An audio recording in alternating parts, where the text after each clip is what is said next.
அருமையாளர்களே, இந்த நாளிலும் அன்றைய வார்த்தை நம்மிடத்திலே கொண்டு வருகிறேன். 2024 கடைசி நாள் வந்துட்டோம். ஆண்டவர் உண்மை உள்ளவர். இந்த ஆண்டு முழுவதும் அவர் நமக்கு ரொம்ப நல்லவராக இருந்தார். இந்த ஆண்டு முழுவதும் நம்மை ஜீவனோடு வைத்திருக்கிறார், பாதுகாப்பாய் வைத்திருக்கிறார். அவர் மிகவும் நல்லவர் என்பதை வாழ்க்கையின் எல்லா சூழ்நிலையிலும் நமக்கு வெளிப்படுத்தி இருக்கிறார். எனவே இந்த நாளில் நான் சொல்றேன், இந்த 2025க்குள்ள போக போறோம். ஒரு பொருத்தனையோடு நீங்க இந்த 2025க்குள்ள நுழைங்க. பொருத்தனை ரொம்ப முக்கியமானது. பாருங்க, அன்னாள் அவங்க பாருங்க குழந்தை இல்லை, அப்ப ரொம்ப நிந்திக்கப்படுறாங்க. அவங்க என்ன பண்றாங்க, ரொம்ப நிந்தனை அடைகிறாங்க. எல்கானாக்கு 2 ஒய்ஃப். அப்ப அந்த 2 மனைவியில ஒருத்தி என்ன பண்றாங்க, பெனினாள் அன்னாளை ரொம்ப நிந்திக்கிறாங்க. மன கிளேசம் உள்ள ஸ்திரியா என்ன செய்யறாங்க, இவங்க இருக்கிறாங்க.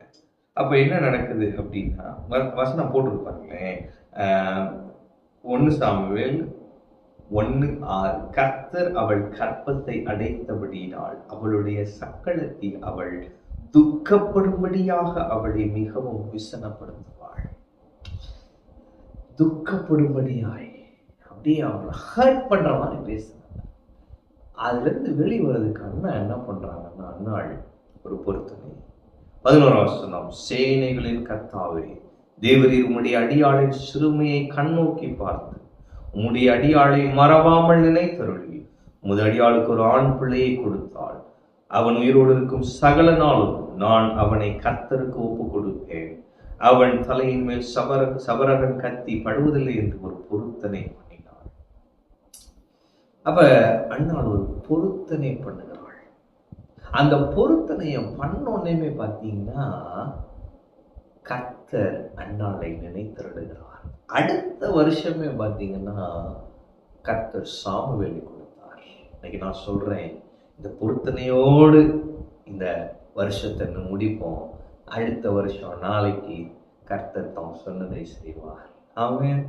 நீங்க செய்த பொருத்தனைக்கு அவர் உண்மையுள்ளவராயிருப்பார்.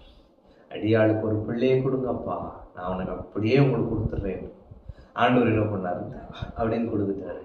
அதே போல அன்னாள் சாமுவேலை, சின்னஞ்சிறு சாமுவேலை கர்த்தருடைய சன்னதியில் கொண்டு போய் விட்டாள். அந்த சாமுவேலை கர்த்தர் பயன்படுத்தினார். தேவன் பெரிய காரியங்களை சாமுவேலின் மூலமாய் செய்தார். முதல் ராஜாவை சாமுவேல் அபிஷேகம் பண்ணுகிறார்.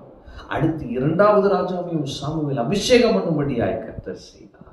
எனவே இன்னைக்கு நான் சொல்லுகிறேன், ஒரு பொருத்தனையோடு இந்த ஆண்டு முடிங்க. பொருத்தனையோடு புதிய ஆண்டுக்குள் நுழைங்க. ஆண்டவர் இங்க ஒரு 2 ரெவலேஷன் இருக்கு பாருங்களேன். சிறுமையை கண்ணோக்கி பார்க்கும் கர்த்தர், மறவாமல் நினைத்தருளும் கர்த்தர். ஆமென். எனவே உங்களுடைய சிறுமை அவருக்கு நன்கு தெரியும். அவர் உங்களை மறவாமல் எப்போதும் நினைத்து கொண்டிருக்கிற கர்த்தர். அவர் உங்களை ஒருபோதும் மறப்பதில்லை.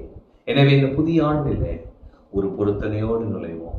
இந்த பழைய ஆண்டை ஒரு பொருத்தனையோடு முடிவு செய்வோம். ஆண்டவரே, இந்த புதிய ஆண்டிலே இதை நான் செய்கிறேன், அல்லது உமக்கு நான் தருகிறேன். எப்படியோ ஒரு பொருத்தனை நீங்க ஆண்டவருடைய பிரசன்னத்துல இருந்து ஜெபம் பண்ணி ஆவியானுடைய நடத்தலின்படி நீங்க பொருத்தனை பண்ணுங்க. அந்த பொருத்தனையின்படி நீங்க செய்யுங்க. தேவன் உங்களுக்கு உதவி செய்வார். நீங்க என்ன பொருத்தனை பண்றீங்களோ, என்ன சொல்றீங்களோ அதற்கு அவர் உண்மையுள்ளவராயிருப்பார். அன்னால் பொருத்தனை பண்ணினால் ஒரு குமாரனை கொடுங்க, அப்படியே நான் அவளுக்கு தரேங்க. தேவன் அவளுக்கு குமாரனை கொடுத்தார், அவள் அப்படியே கொடுத்தாள். தேவன் அதற்கு பதிலாக தேவன் பெரிய ஆசீர்வாதம். பாருங்க, ஒரே பிரசவத்தில் 5 குழந்தை பிறந்துச்சுன்னு ஹிஸ்டாரியன் சொல்றாங்க அடுத்து. எனவே நான் சொல்லுகிறேன், பொருத்தனை செய்யுங்க, கர்த்தர் பெரிய காரியங்களை செய்வார்.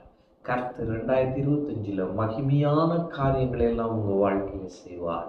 எனவே ஒரு பொருத்தனையோடு நுழைவோம். தேவன் பெரிய காரியங்களை செய்வார்.